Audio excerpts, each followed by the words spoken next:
Olá, bem-vindos à 32ª edição do programa Explicando Direito.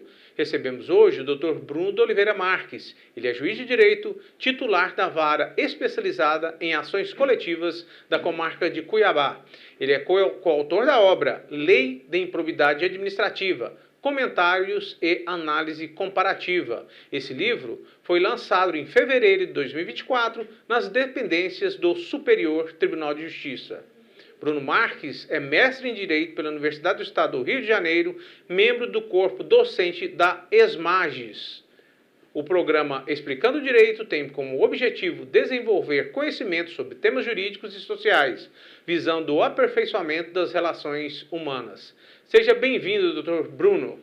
Eu agradeço o honroso convite da Escola da Magistratura para estar aqui falando um pouco neste programa Explicando Direito. Dr. Bruno, Vossa Excelência está na magistratura há alguns anos. Conte-nos um pouco sobre a sua trajetória. Minha trajetória no Poder Judiciário do Estado de Mato Grosso se inicia nos anos 2000. Eu comecei aqui como estagiário voluntário. Na sequência, eu fui contratado como assessor de desembargadores e exerci esse cargo de livre nomeação e permaneci nesta função até o ano de 2004, quando eu fui aprovado no concurso para a magistratura. Em 2004, eu fui aprovado no concurso para a magistratura no estado de Rondônia e tomei posse, mas logo na sequência fui nomeado no estado de Mato Grosso e desta feita, em 31 de agosto de 2004, eu realizei este sonho de ser magistrado no meu estado natal. E me diga uma coisa, Vossa Excelência é mestre pela Universidade do Estado do Rio de Janeiro. Qual foi o móvel que te levou a ingressar na academia, nesse mundo diferenciado, nesse mundo de estudo verticalizado? Passados alguns anos, exercendo a magistratura, eu vi que era o momento de verticalizar os meus estudos. Especificamente porque também eu passei a atuar em uma vara especializada a partir de 2019. Vendo esta oportunidade, a partir de um convênio que foi firmado pela nossa Escola da Magistratura com a renomada Universidade do Estado do Rio de Janeiro, eu decidi, então, trilhar por este desafio, que é cursar o mestrado e concluí-lo, e eu vejo que foi uma decisão acertada em razão da possibilidade de ampliar os meus estudos, ter contato com professores renomados, verticalizar os meus estudos, enfim, foi um grande aprendizado, um grande conhecimento, dar os primeiros passos nesta área tão diferente que é a área acadêmica. E veja bem, nessa obra em si, Lei de Improbidade Administrativa, há a presença de vários ministros, vários acadêmicos, pessoal lá da Universidade Federal do Paraná, professor Hilton Norberto, Róbio Filho. Vossa Excelência escreveu o capítulo 8º, os artigos 12 e 13. Qual foi a sua experiência em relação a essa obra? A editora Almedina, qual foi a dificuldade? Em que a sua vivência prática auxiliou na feitura desse artigo e vice-versa? Porque houve a necessidade de aprofundamento dos estudos. Esse artigo contribui também para o operador de direito, para Vossa Excelência, na sua aplicação prática e para os demais operadores do direito? Houve um intercâmbio ali de conhecimento prático, porque a vara em que eu atuo é uma vara especializada em ações coletivas que engloba ações de improbidade administrativa, então eu tenho um conhecimento prático, empírico dessas ações, e eu digo que foi via de mão dupla, porque o conhecimento acadêmico, evidentemente, o mestrado, me possibilitou ter uma musculatura maior para que eu pudesse escrever academicamente, escrever um artigo que pudesse ser publicado em uma obra em uma editora, melhor dizendo, desta envergadura. Além disso, eu contei com a coautoria do professor Peleja, que aqui me entrevista, que é um colega, é doutor em Direito, professor da universidade, tem uma larga experiência acadêmica, e também do professor Marco Marrafon, que é doutor e professor da Universidade do Rio de Janeiro, de modo que eu contribuí com esta parte prática, com estes conhecimentos acadêmicos que eu adquiri no mestrado, mas estes doutores, professores, nos auxiliaram aí a burilar o nosso artigo para que ele pudesse estar à altura desta obra, e eu me senti muito honrado em ser coautor da obra e em escrever esse artigo ao lado de acadêmicos tão renomados. Doutor Bruno, vis-à-vis a lei originária e as alterações promovidas pela Lei 14.230, quais as modificações que o senhor considera mais relevantes? Quais as modificações que houve pela nova lei? Nós tivemos avanços e retrocessos. Me parece que, se nós colocarmos tudo em uma... Primeiros avanços. Os avanços, nós podemos dizer que a extirpação da modalidade culposa foi um avanço. Por quê? Porque é difícil nós... A lei de improbidade administrativa, ela visa tutelar a probidade, a ética, no âmbito da administração pública. Se nós estamos diante de uma ação sancionadora, é difícil se compatibilizar uma ação sancionadora com uma conduta culposa do agente. Então, se a ação é sancionadora, se ela visa sancionar aquele que age de forma agredindo os princípios norteadores da administração pública, nos parece que o agir sem intenção de agredi-lo é um tanto quanto dissonante. Não parece que seja adequado, né? Você sancionar por uma conduta culposa no âmbito da improbidade administrativa. Então, esse artigo que possibilitava o sancionamento culposo por atos que causavam dano ao erário era objeto móvel de inúmeras críticas, porque acabava causando também um certo temor nas autoridades que exerciam relevantes funções públicas, e me parece que esse sim foi um avanço, a extirpação da culpa na modalidade do tipo doloso. Além disso, me parece que a exigência de um dolo direto e de um dolo específico para a imputação dos atos de improbidade administrativa, me parece que eles são também relevantes e trouxeram um avanço para a aplicação da norma, desde que bem compreendidos. Essa figura, por se tratar, a norma se tratar de um direito administrativo sancionador, nós podemos equiparar a uma abolitio criminis, e como que se aplica em face ao direito intertemporal? Como se aplica essa extinção da culpa em face do direito intertemporal? Os processos ajuizaram e no curso do processo houve a edição da nova lei. Qual a conduta do profissional de direito e do juiz? É uma pergunta muito pertinente. Nós tivemos um linde case do Supremo Tribunal Federal, que é o recurso extraordinário, objeto do tema 1199, que tratou do assunto. O Supremo, rapidamente, né, de forma objetiva, assentou que, muito embora a lei de improbidade tenha caráter sancionador, ela é uma lei de natureza civil e, portanto, a regra da retroatividade da lei penal mais benéfica não se aplica à seara da improbidade administrativa. Dessa forma, as normas materiais na lei de improbidade administrativa são todas irretroativas e as normas processuais alcançam o processo no estado em que se encontram resguardadas aí as situações jurídicas consolidadas. Mas, afinal de contas, se a lei mais benéfica não se aplica na seara da improbidade administrativa, como ficam os casos em que houve a exclusão de uma tipicidade específica? Por exemplo, a modalidade culposa, nós sabemos que a culpa ela integra a tipicidade do fato. Se houve a extirpação da culpa, afinal de contas, como o operador do direito deve caminhar nos processos em trâmite? O Supremo decidiu que aqueles processos que estão transitados em julgados, mesmo que o indivíduo tenha sido condenado por conduta culposa, ele deve continuar respondendo. Por outro lado, aqueles processos em que não houve a condenação, que eles estão tramitando, o juízo deve aferir se além da culpa houve a imputação de uma modalidade dolosa também, se além da culpa houve a imputação de uma modalidade dolosa, e se sim, ele deve prosseguir aferindo a existência de dolo. Se a imputação foi apenas de uma modalidade culposa, os processos devem, portanto, ser extintos em razão da extirpação de culpa. E é interessante notar que essa mesma razão de decidir, muito embora o Supremo não tenha dito isso, essa mesma razão de decidir, ela se aplica às hipóteses em que houve a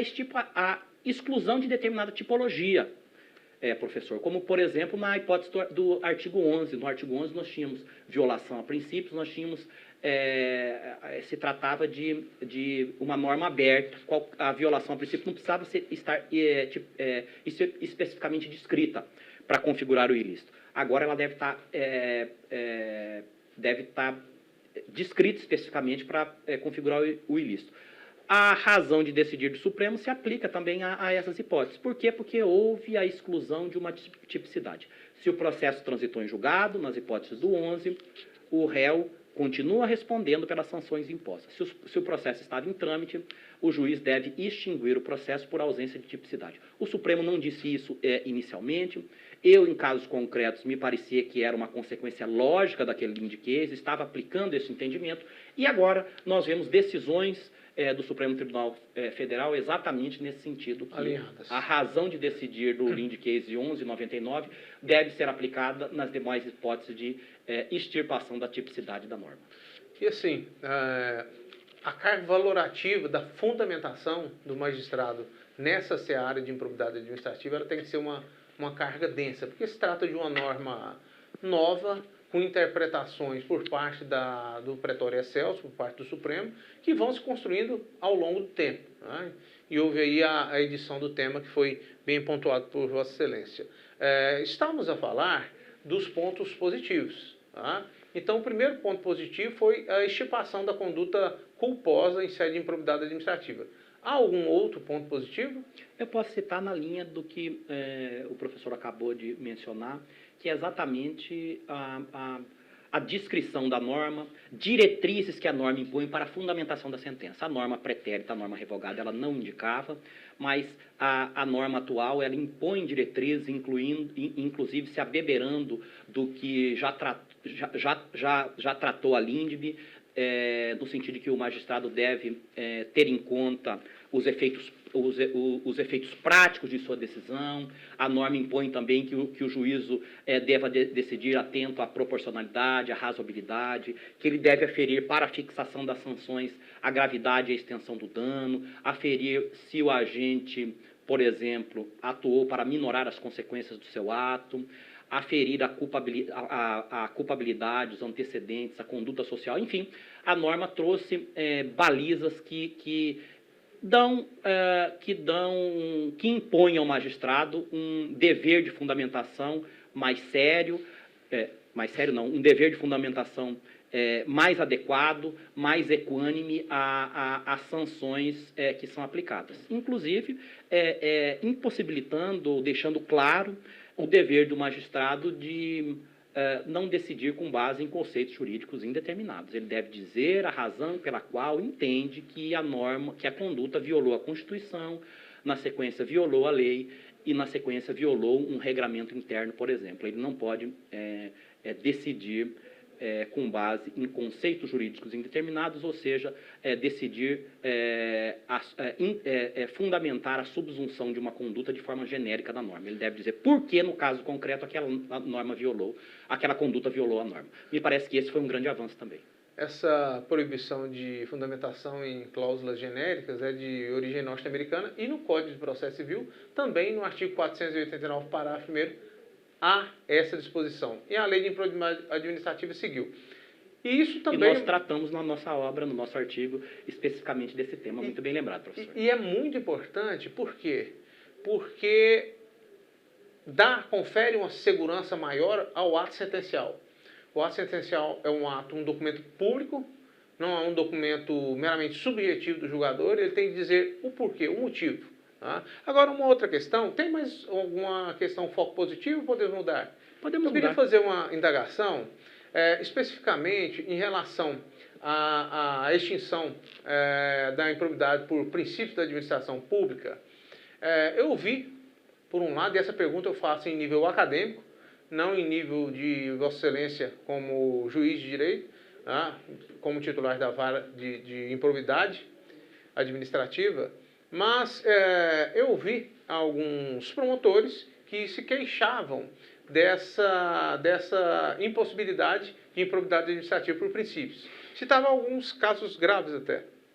Por outro lado, a Ordem dos Advogados entendia que essa possibilidade aberta de ajuizamento de ações, né, e eventuais condenações, ela era deletéria primeiro, para o sistema jurídico, segundo, para o gestor, né, e pessoas que estivessem no polo passivo da ação, de uma ação de improbidade administrativa. Como que o doutrinador Bruno entende? Está no meio termo? Como se diz, a verdade está no meio? Como doutrinador e como magistrado, eu falo com toda segurança. Há razão para ambos os lados. Ambos os lados têm razão.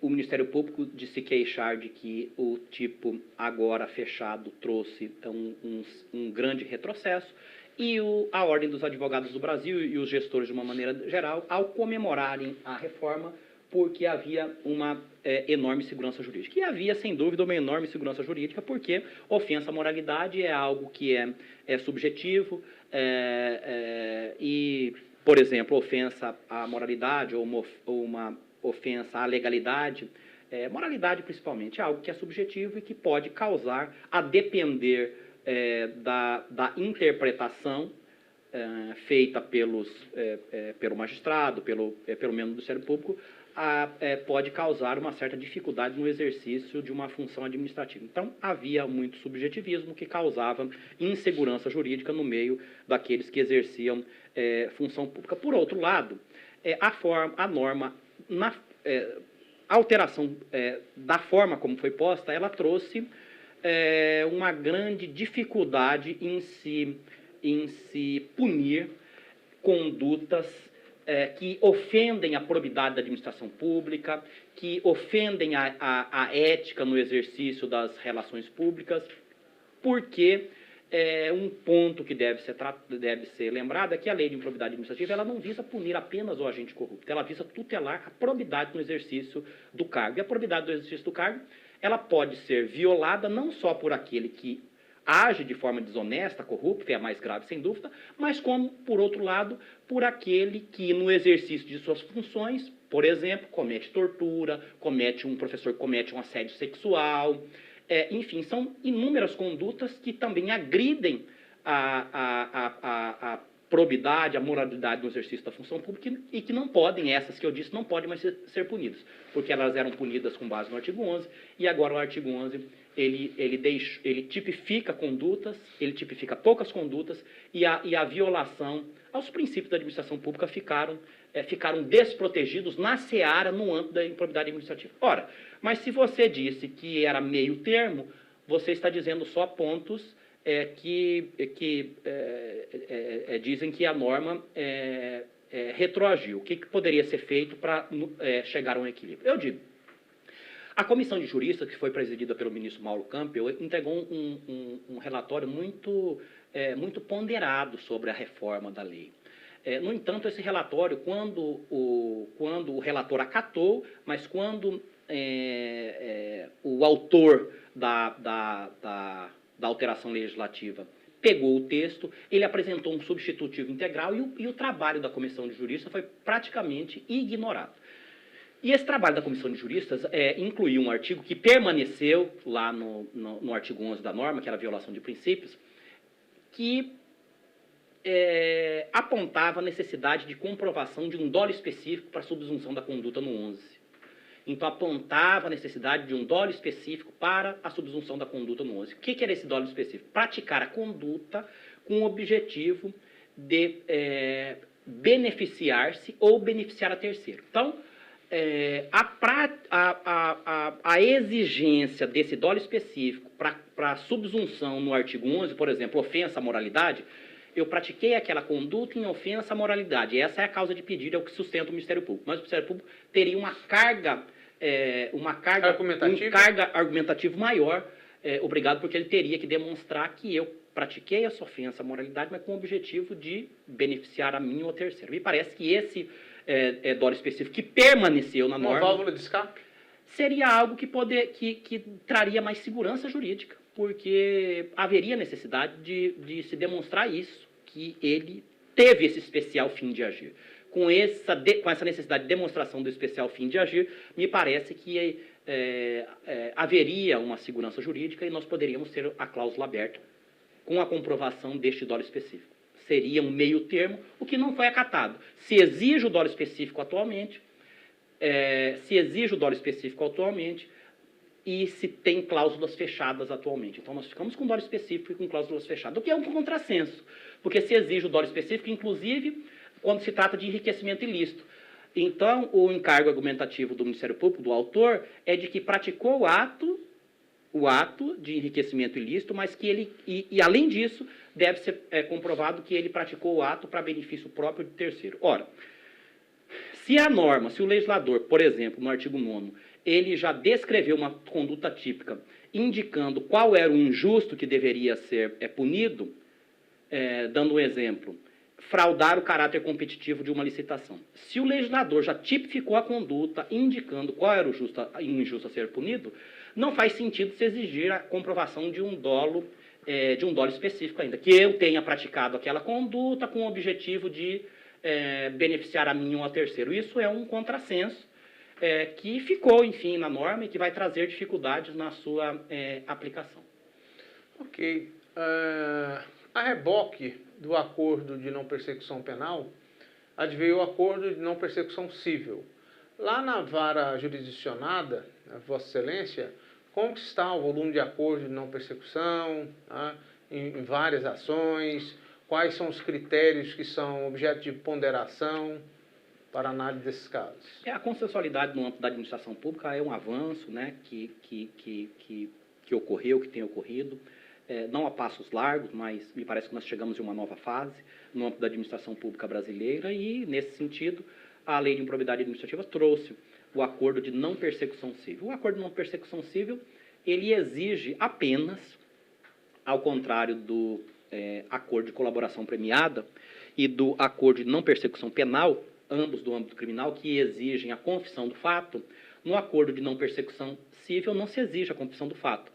Se exige apenas a reparação integral do dano causado. A exigência única da lei é a reparação integral do dano causado. Não que o Ministério Público não possa, aferindo a gravidade do fato, as consequências jurídicas dele provenientes, que ele não possa impor, na verdade até deve, por uma questão de razoabilidade, impor uma outra sanção que não a reparação. Mas o requisito específico da lei é, pelo menos, que para que haja o acordo, é que o dano seja integralmente ressarcido. Não se exige a comprovação da culpa, mas a lei também não veda. Então, me parece que em esquemas de corrupção, principalmente complexos, né, em que uma colaboração seja necessária para desvendar os demais coautores do fato, não me parece que seja, aí nós temos artigos doutrinários nesse sentido, não nos parece que seja descabido, inclusive uma resolução do Ministério Público de São Paulo também tratando, não nos parece que seja descabido o Ministério Público propor uma colaboração daquele que pactua o acordo de não colaboração civil. Nos parece também que, dentre isso, que o Ministério Público pode, nesse acordo, pactuar com o celebrante que ele colabore, né, e que ele preste o seu depoimento e que ele tenha o dever de dizer a verdade sobre o que lhe for indagado. Afinal de contas, todos têm o dever de colaborar com o Poder Judiciário. Muitos acordos há essa cláusula específica, outros acordos não há essa cláusula de necessidade de colaboração. Os pactuantes que negociam de acordo com as especificidades do caso. Muitas vezes o réu está respondendo uma ação criminal, não confessou no crime, então, se ele confessar aqui, pode ter. No caso concreto, não cabe ao judiciário se imiscuir nestes detalhes, mas do ponto de vista prático, o que pode ocorrer também é isso. O Ministério Público, então, ele firma um acordo, a cláusula mínima é de reparação de dano, e ele deve sempre submeter este acordo à homologação judicial, seja havendo ação em trâmite ou não havendo ação em trâmite. Se existe apenas um inquérito civil e se pactua um acordo no âmbito deste inquérito civil, este acordo deve ser submetido à homologação do Poder Judiciário sempre. E a homologação, ela restringe aos aspectos formais ou o juiz ele pode analisar o mérito da homologação? A homologação, ela se circunscreve aos aspectos formais, mas é evidente que o juiz pode negar-se a homologar se entender que, no caso concreto, aquele acordo ofende o interesse público. Ele deve fundamentadamente indicar as razões pelas quais ele entende que aquele acordo não atende ao interesse público. Isso, evidentemente, é algo excepcional, mas o juiz pode, sim, adentrar no mérito nessas hipóteses específicas. Nós estamos em uma fase de modificação do próprio Poder Judiciário, né?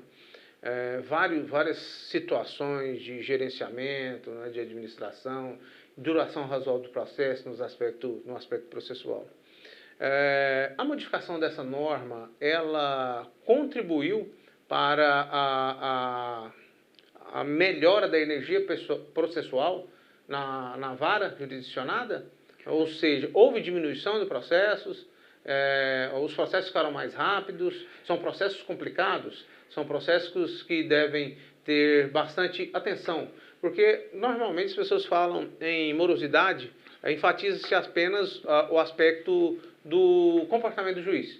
Mas morosidade ele abrange tríplice aspecto, né? Comportamento das partes, seus advogados, o comportamento do órgão judicial e a complexidade do caso. Essas demandas são demandas complexas. E essa norma, podemos dizer que ela trouxe uma simplificação em determinados aspectos, desburocratização, ela deixou mais claras as hipóteses, tá? Isso contribuiu para uma diminuição da taxa de congestionamento da sua unidade jurisdicional?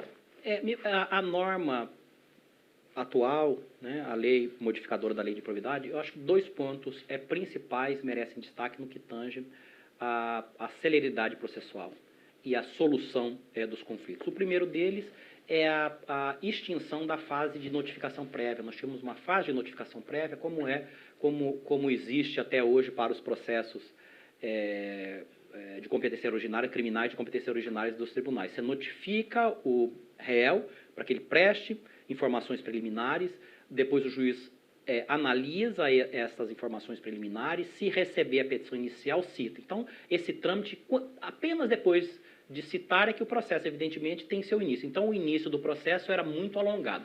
Veja que se nós tivéssemos 15 réus respondendo a ação, até que se notifique os 15, que eles apresentem resposta, que o juiz receba a petição inicial, depois cite os 15, nós teríamos um prazo de pelo menos 3 anos, apenas para que todos pudessem ser citados. Então, esse foi um primeiro avanço. E o segundo avanço, sem dúvida, foi a consensualidade.